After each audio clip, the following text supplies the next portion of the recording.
3, 2, 1 ready. कभी ऐसा सोचा न था कि एक शिक्षक जो हमेशा अपने विद्यार्थियों को कभी न रुकने और आगे ही आगे बढ़ने का पाठ पढ़ाता आया हो, उसे अपने ही विद्यार्थियों को ठहर जाने का संदेश देना होगा। विराम। जिन बच्चों को एक दिन भी स्कूल न आने पर हम उनको फ़ोन कर दिया करते थे, उनके घर पहुंच जाते थे और न जाने कितनी ही झिड़कियां उन पर उड़ेल डालते थे। उन्हीं बच्चों के आज हमसे स्कूल आने को लालायित फ़ोन आ रहे हैं। विराम। और हम ही हैं जो उन्हें भारी मन से घर पर रुकने और ठहरने के फ़ायदे बता रहे हैं। विराम। और क्या भी किया जा सकता है। विराम। यही हमारी मजबूरी और समय की मांग भी है। विराम। पैरा। इस दौर से गुजरते हुए यूँ तो सभी अपने अपने काम में अच्छे से समय व्यतीत कर रहे हैं, लेकिन कहीं तो एक टीस है जो दिल में बार बार शायद सभी शिक्षक साथियों के भी उठती हो। विराम।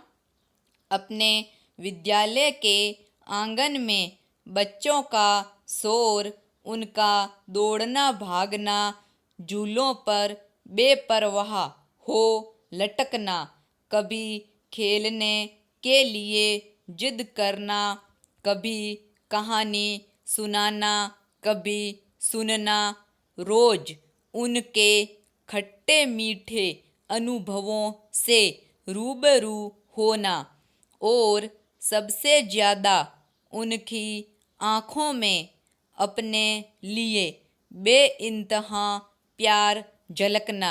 विस्मयबोधक चिन्ह।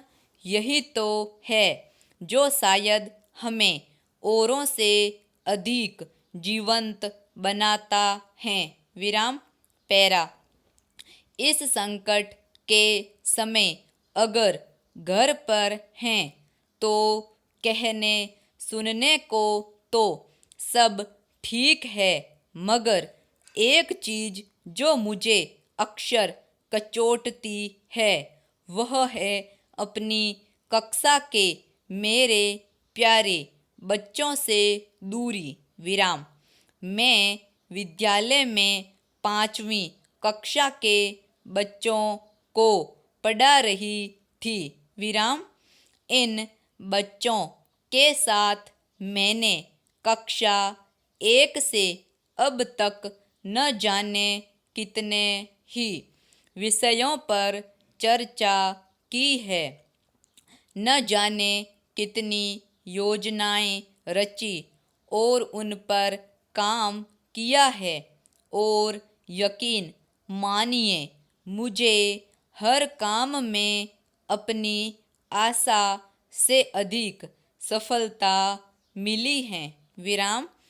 जैसे जैसे हम कक्षाओं की सीढ़ियों को चढ़ते हुए आगे बढ़ते गए, हमारे बीच शिक्षक और विद्यार्थियों से परे का एक भावनात्मक रिश्ता बन गया है। विराम। मैं यह भली भांति जानती हूँ कि जैसा मैं अपने उन बच्चों के लिए महसूस करती हूँ, वैसा ही वे बच्चे मेरे लिए करते हैं। विराम। पैरा। मसलन मेरी कक्षा 5 के बच्चों का विद्यालय का सफ़र अंतिम पड़ाव पर था। विराम। बस 2 माह ही शेष थे। विराम। इन 2 माह के लिए न जाने मैंने बच्चों के साथ मिलकर कितनी योजनाएं बनाई थीं। विराम। कहते हैं ना कि जब भी हम किसी यात्रा के अंतिम पड़ाव पर होते हैं तो हम उसे और यादगार, सुंदर और कभी न भूलने वाली बनाने के लिए उसमें अपनी सारी ताकत झोंक डालते हैं। विराम। पैरा।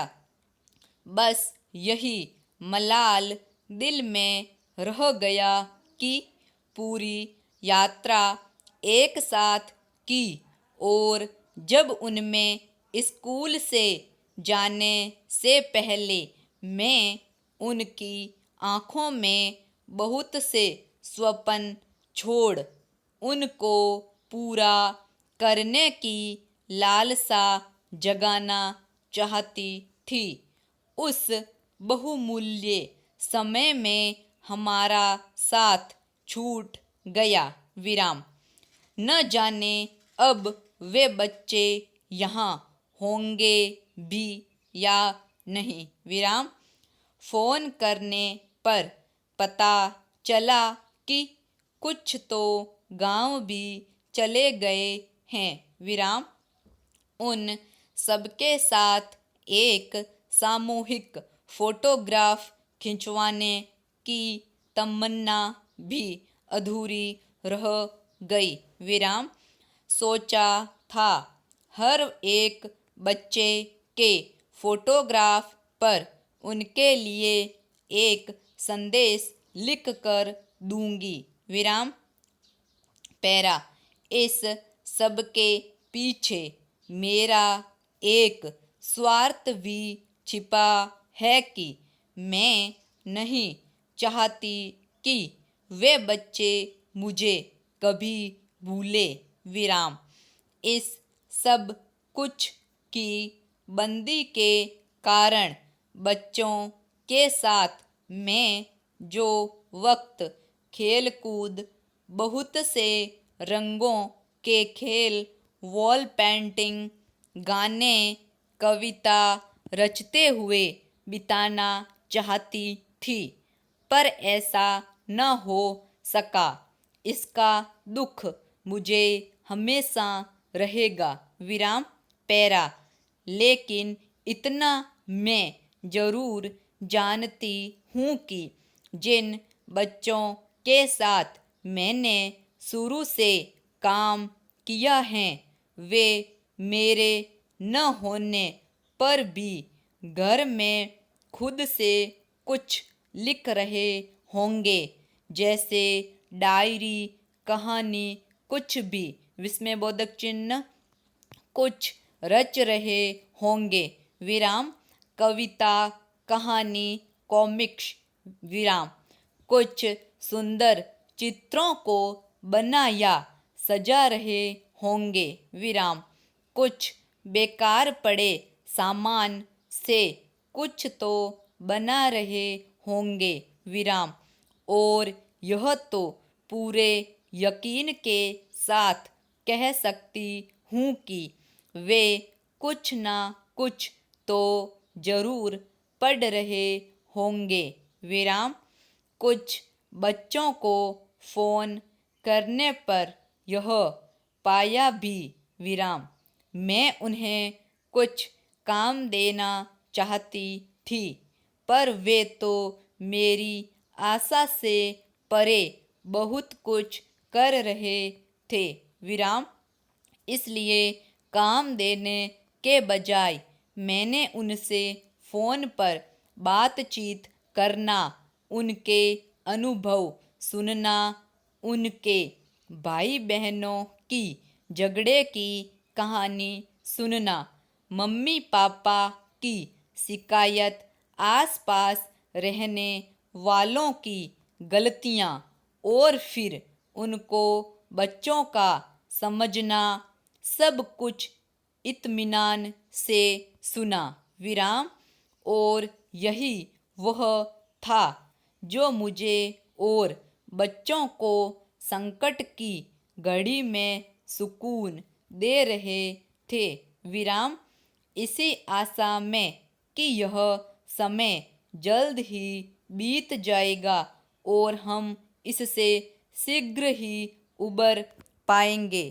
फिर एक बार मिलने के लिए पूर्ण विराम स्टॉप।